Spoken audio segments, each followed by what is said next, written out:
नमः शिवाय। श्रावण मास के सोमवार के व्रत की विधि इस प्रकार है।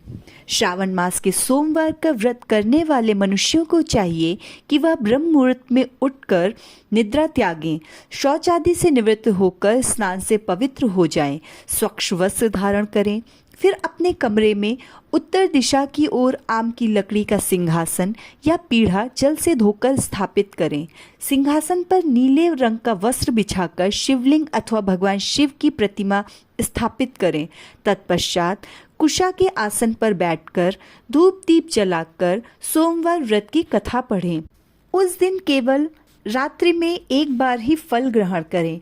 अन्न या नमक उस दिन भूल से भी ना खाएं। ब्रह्मचर्य का पालन करें। रात्रि काल में जमीन पर स्वच्छ बिस्तर बिछाकर शयन करें। सोमवार की सुबह अर्थात मंगलवार के दिन प्रातःकाल स्नान आदि से निवृत्त होकर भगवान शिव की पंचोपचार पूजा, स्तोत्र पाठ एवं आरती करें। उपरोक्त विधि से किया गया श्रावण सोमवार का व्रत व कथा करने से भगवान समस्त कामनाओं को पूर्ण कर देते हैं। आज श्री श्रावण मास सोमवार व्रत कथा आरंभ। पूर्व काल में एक नगर में एक वृद्धा रहती थी। उसके परिवार में एक पुत्री और दो पुत्र थे। लड़के दोनों बड़े थे, परंतु किसी का भी विवाह नहीं हुआ था। लड़की भी विवाह योग्य हो गई थी। वह वृद्धा स्त्री परम धार्मिक प्रवृत्ति की थी। उसके निवास स्थान के पास भगवान शिव का एक शिवालय था, जिसमें एक साधु रहता था और वह भगवान शिव का परम भक्त था। वह वृद्धा स्त्री भी प्रतिदिन स्नान से पवित्र होकर मंदिर जाया करती थी। एक दिन वृद्धा अपने पुत्रों और पुत्री को भी मंदिर ले गई। पूजन करने के पश्चात वृद्धा साधु बाबा को आशीर्वाद देने को बोली। साधु ने लड़कों को बहुत से आशीर्वाद दिए, परंतु लड़की को कोई आशीर्वाद न दिया। वृद्धा ने साधु से हैरान होकर नम्रता से निवेदन किया, हे महात्मा, आपने लड़कों को तो आशीर्वाद दिए, परंतु मेरी इस बच्ची को आशीर्वाद क्यों नहीं दिया? साधु ने कहा, मैं इस बच्चे को आशीर्वाद नहीं दे सकता, क्योंकि इसके भाग्य में सुहाग का सुख है ही नहीं।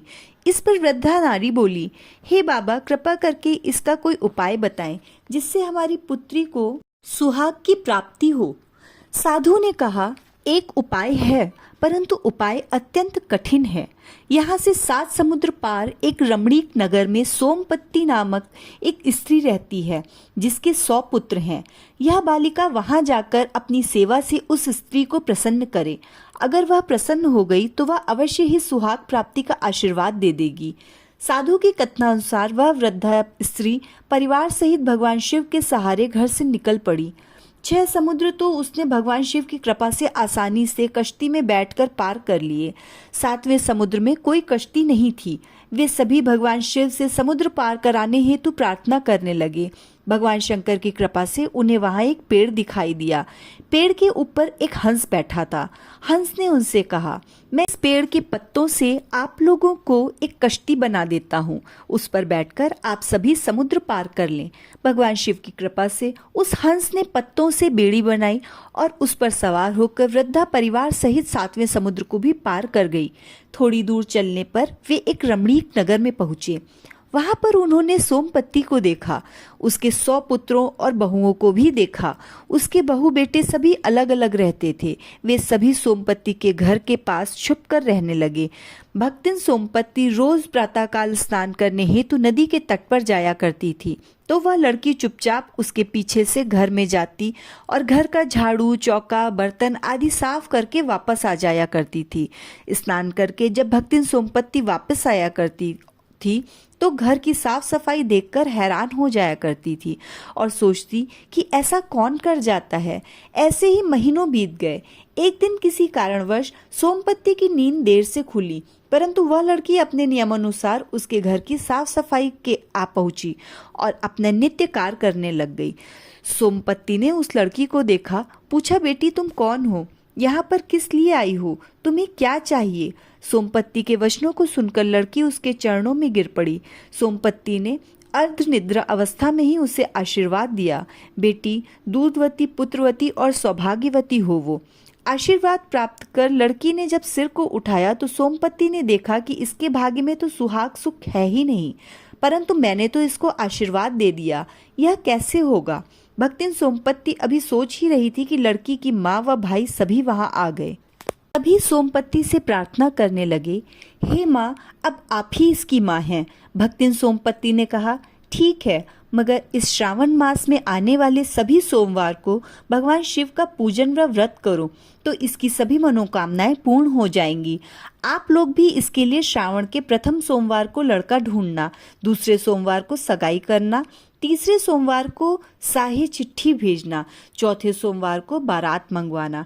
जैसे ही लड़का लग्न मंडप में बैठेगा उसी समय वह मृत्यु तुल्य अवस्था में आ जाएगा। सभी रोने लगेंगे, परंतु आप लोग घबराना नहीं, हमें याद कर लेना, सब ठीक हो जाएगा। सभी सोमपत्ती माँ से आशीर्वाद प्राप्त कर घर वापस आ गए। माँ सोमपत्ती के कथनानुसार वह लड़की श्रावण मास का सोमवार का व्रत करने लगी। श्रावण के पहले सोमवार उसकी माँ व भाइयों ने लड़का देखा। दूसरे सोमवार को धूमधाम से सगाई हुई।